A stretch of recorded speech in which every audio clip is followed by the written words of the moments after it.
Welcome guys, welcome back to the channel. Today 5 modifications, cheap modifications that in my opinion are definitely worthwhile doing to your 701 or your 690.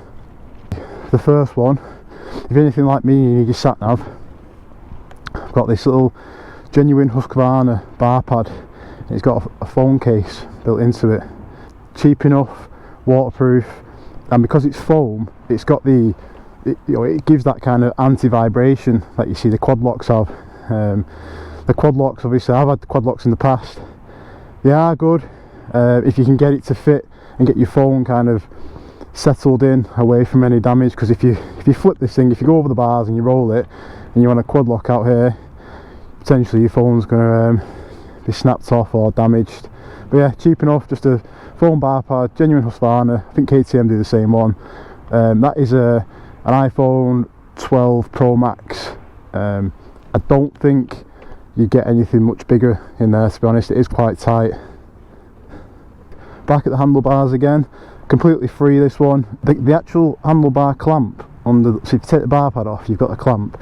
If you undo the clamp bolts, you can spin the base of the clamp around, and it pushes the bars further out. Well, mine came the bars quite close and quite low. I mean, they do need a set of bar risers really. But if you undo the clamps, you can turn the clamps and it pushes the bars further away. So for a taller guy, it really opens up like the rider's triangle, just makes it a bit more comfortable to ride.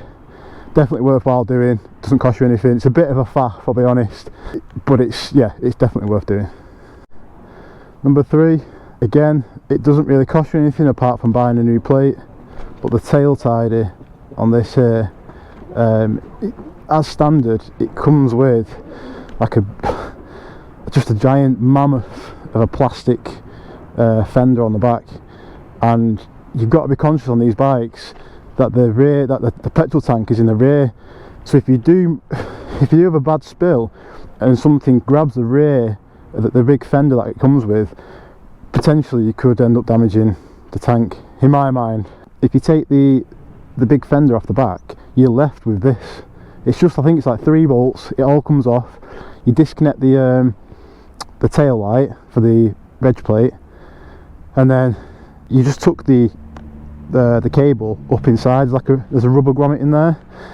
Just tuck it up inside, buy yourself a small plate, and you've got yourself a tail tidy for not much. The only problem you will have is if you're riding at night, obviously you're not going to now have the tail light for the reg plate. But with the reg plate where it is, and when you turn the bike on, let's hide this, I don't want the plod seeing that. When you turn the bike on and you illuminate your rear light, it is very close to the reg plate. I've not had any problems. I've ridden at night a few times. I've been in front of police. They've never bothered me, even with a small plate. Neatens it all up, and you're not going to have any issues if you do catch the rear of the bike on something. And this is very subjective, so everyone will have different opinions on it. Are the tyres. In the UK, the 701 comes with TKC 80s, which, don't get me wrong, they're not a bad tyre. I'll be honest, on the road I was very surprised. You can take the piss really, providing it's dry. With the TKC 80s you can ride them pretty hard. As soon as you're off road and it's wet and damp, muddy, forget it. So I'm on Michelin trackers. It's not technically a modification because you're always going to have to change your tyres anyway, but it does transform the bike off-road. Don't get me wrong, it's not going to turn, don't expect it to turn the bike into a competition enduro bike like a 450. For the UK, for the green lanes we have, tyres like this are perfect. I've done a bit of road miles on them. They're a little bit noisy and they wear obviously faster on the tarmac, but don't put these sort of tyres on a 701 or a 690 and think that you're going to jump into waterlogged fields and take it where you're going to take a 450 enduro, because you're not. The weight takes over. For what we've got in the UK, I definitely recommend these tyres. For now, I'm going to do at some point, I will do a bit of a tyre review. Like I said, they've only been on for 150 miles, so once I've burnt them out, I'll give you a bit of an overview. I'll touch on things like longevity. Yeah, come back for that at some point, we'll talk about it. Obviously it's got to be the wings slip-on exhaust. I can't tell you how much it changes the character of the bike, and it's not just the character, it saves so much weight. And I've actually seen the stock muffler's got the cat built in. Obviously this does away with the catalytic converter, but I've seen pictures of the stock cat melting the stock plastics around here. I thought people were exaggerating when they said the stock one got warm, but yeah, it actually melted when I parked this up in the garage.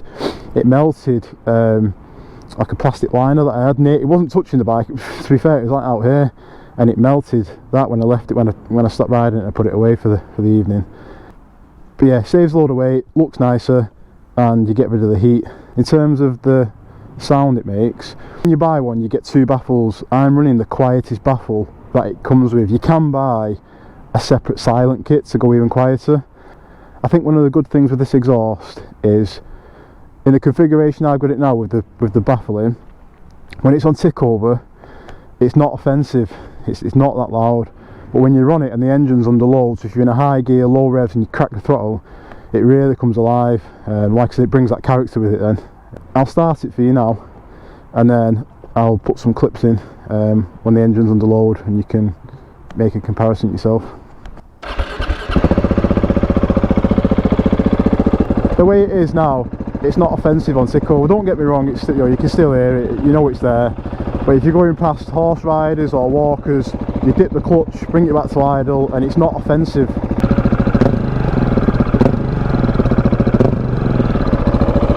So I'll add some clips when I'm on it, and then you can compare yourself.